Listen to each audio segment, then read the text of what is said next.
If you're within 5 to 10 years from retirement, something that's probably been top of mind is how much money do you actually need to retire? Both from an income side of things as well as from a portfolio balance side of things. How big does my portfolio need to be to support the income that I need in retirement? For the sake of this quick example, we're going to assume that you have no other retirement income. Rather, you're just relying on that portfolio. Again, just for the sake of this example, sure, you're going to have your Social Security benefit and possibly other things. But let's start here. And keep in mind, before we jump into this is a good starting point. This is not a retirement plan. So let's assume that for the sake of this example, you go through and you identify that you need about $100,000 in retirement to live that desired retirement lifestyle. Now, something you should immediately be asking yourself is, how am I going to produce that $100,000? Where is that money coming from? And I also want to be mindful of the taxes associated with that.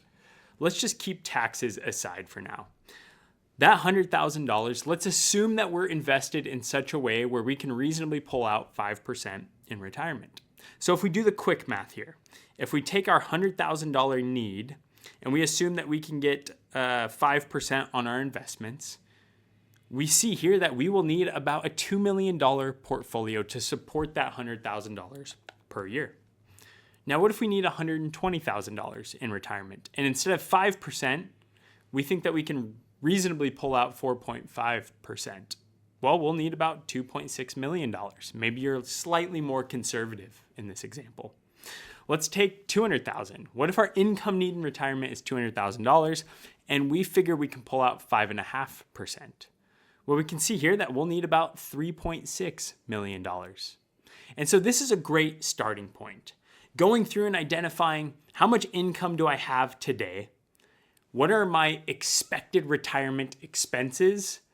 And then how much income do I need to pull from my retirement? And once we've identified that number, we can then look at a reasonable withdrawal rate that may last us 25 to 30 years in retirement, and then do the math to figure out how much of a portfolio do I actually need to support that income. And guys, it is crucial to remember, again, that this is a great starting point. This is not your plan. The question and things that you should be thinking about aren't just how much do I need to retire. You need to be thinking about how is my income going to be generated in retirement? Where am I pulling that income from? Is it from a taxable account, a tax-deferred account, or a tax-free account? And if it's from a tax-deferred account or taxable account, how are those taxes impacting what I'm really taking home? When does it make most sense to collect my Social Security benefit in coordination with my other income in retirement in order to maximize the amount of income that I have in retirement? Have I created the most tax-efficient withdrawal strategy relative to my income? How am I invested? Across those various tax allocation buckets, how am I invested in each bucket to support that income need? So guys, the point here is retirement income planning is comprehensive. Sure, it starts maybe with how big of a portfolio do you need to actually subsidize that gap, but that's the starting point.